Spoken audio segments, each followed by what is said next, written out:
Ya, ini adalah tugas akhir yang harus dikerjakan oleh teman-teman semua ya di mata kuliah ini di kelas yang saya pegang aja. Nah, tugasnya adalah tugas kelompok ya, tugas kelompok. Nah, satu kelompok isinya 4 sampai 5 orang ya. Nah, boleh beda kelas, tapi kalau kelasnya berbeda, tulis kelasnya jangan sampai salah, bukan cuma kelas tapi nama sama NPM-nya. Namanya jangan nama depannya aja tapi nama lengkap, NPM-nya juga lengkap ya. Kelasnya jangan sampai salah. Nah, tugas ini bukan soal hitungan gitu ya, bukan makalah juga nih ya, tidak sama dengan paper, word ya. Nah, tugasnya adalah ringkasan, sebenarnya lebih tepatnya adalah membuat ringkasan materi ya. Isinya adalah apa yang teman-teman peroleh dari setiap materi yang sudah kita bahas. Jadi ada 4 materi yang kita bahas, apa yang teman-teman peroleh. Nah, cuman cara teman-teman mengungkapkannya itu mengikuti template yang saya kirim di file ini gitu ya.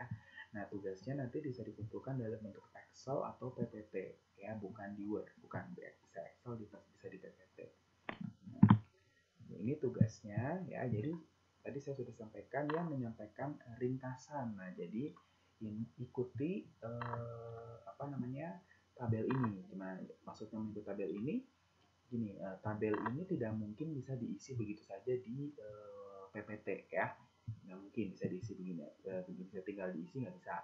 Kalau di Excel bisa, teman-teman tinggal buat lagi tabel ini persis sama ya di Excel. Nah, kemudian nanti di sini kan garis-garis Excelnya di sini ya, bisa teman-teman geser sampai secukupnya ya, bisa. Nah, jadi teman-teman mengungkapkan ringkasan ya, isinya adalah apa yang teman-teman peroleh, apa yang Anda peroleh dari tiap bahasan di mata kuliah ini ya. Jadi ada 2 yang teman-teman harus isi. Yang pertama adalah inti materinya. Nah, ungkapkannya dalam bentuk esai. Nah, nanti ini kan bisa yang keterangan ini dihilangin aja ya. Ini kan saya kasih keterangan di sini supaya teman-teman mengetahui inti materi itu maksudnya apa. Oh, bikinnya dalam bentuk apa? Oh, esai, gitu ya, esai. Nah, JIT, apa yang teman-teman peroleh dari materi JIT gitu ya. Nah, kemudian apa yang teman-teman peroleh dari materi desentralisasi. Ingat, desentralisasi ada 2, ada segmented reporting dan ada transfer pricing.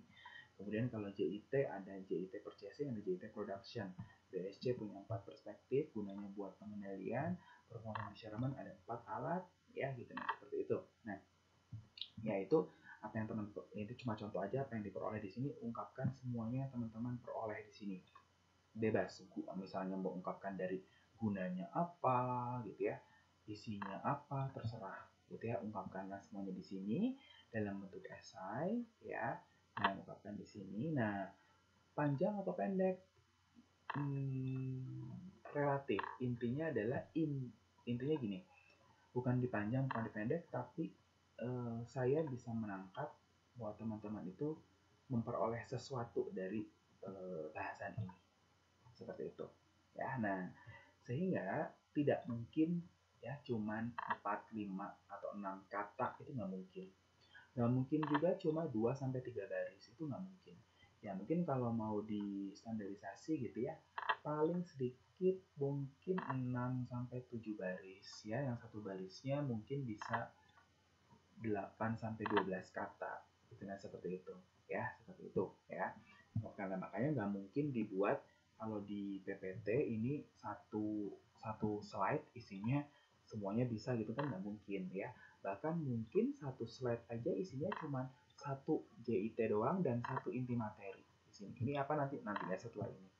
Jadi mungkin nanti bentuknya seperti ini. Nah, jadi cuma 1 slide isinya cuma JIT aja kan, nanti ini nggak ada ya, yang ini nggak ada. Nah, cuma JIT, inti materinya apa, sok ungkapkan aja di sini semua isinya di sini.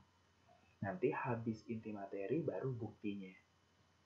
Nah ya, begitupun selanjutnya ya, nanti desentralisasi intinya apa, nanti slide selanjutnya adalah buktinya. Nah, maksudnya bukti itu apa di sini? Bukti di sini adalah ya, di sini kan teman-teman mengungkapkan ya apa yang teman-teman peroleh di sana. Nah, tentunya ya, saya sering mengungkapkan juga contoh-contoh penerapan di perusahaan ya. Nanti kalau di perusahaan gini, kalau perusahaan gini, seperti itu. Nah, silahkan coba cari contoh gitu ya yang memperkuat pernyataan yang sudah Anda buat di sini ya. Cari contoh yang memperkuat pernyataan Anda di sini. Contoh tersebut bisa berupa contoh soal ya contoh soal. Kalau contoh soal ya berarti harus ada hitung-hitungan ya, silakan. Nah contoh soal itu bisa buat sendiri ya, bisa buat sendiri nih, bisa buat sendiri ya, bisa cari literatur lain atau cari dari buku lain boleh, yang penting bisa sesuai dengan apa yang Anda sudah ungkapkan di sini ya.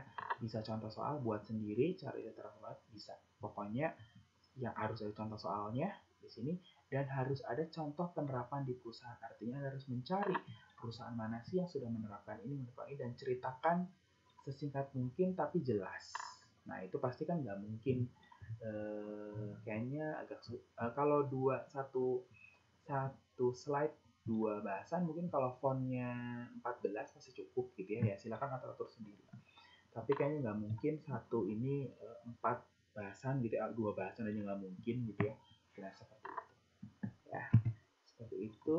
Nah nanti ini ya, ini buktinya, ini cuma saya ulang aja. Nah kalau misalnya teman-teman mau buatnya satu slide satu materi gitu ya, berarti minimal ada 4 slide. Nah di sini ya. Nah, contohnya jangan lupa harus ada 2 ya, ada contoh soal, bisa bikin sendiri, bisa juga bikin penerapan, sorry ini ya salah ketik ya, contoh penerapan di perusahaan. Gitu, nah seperti itu. Ya, cari sendiri contohnya di internet, di bacaan, di buku apa aja silakan ya, dan ungkapkan di tugas ini. Nah, tugas ini ya bukan dikumpulkan minggu depan, bukan. Dikumpulkan minggu depan, tapi ya tugas ini belum selesai. Artinya minggu depan teman-teman akan menerima tambahan topik tugasnya. Nah, sehingga ya nanti akan ada topik yang ketiga. Nah, topik yang ketiga itu ya saya berikan kuliah terakhir ya tanggal 16 Mei. Nah, topik tambahan itu dikerjakan langsung saat itu ya. Cukup waktunya sejam, akan saya kasih pasti cukup ya, cukup mubalaghah, mungkin setengah jam 40 menit itu akan cukup ya. Sehingga nanti total topik yang tugas yang dikumpulkan itu ada 3. Nah, tapi yang ketiga baru saya kasih minggu depan. Ya, baru saya kasih minggu depan. Ya, itu. Ya, jadi silakan dicicil. Kalau ini mau dikerjakannya nanti sekalian aja Pak, biar ngerjainnya hari kuliah terakhir aja, silakan kalau keburu. Ya, silakan aja kalau keburu ngerjainnya. Pokoknya selesai kuliah nanti kalau udah di classroom kuliah saya tutup ya, itu saya nggak terima lagi nggak terima lagi ngumpulin tugas.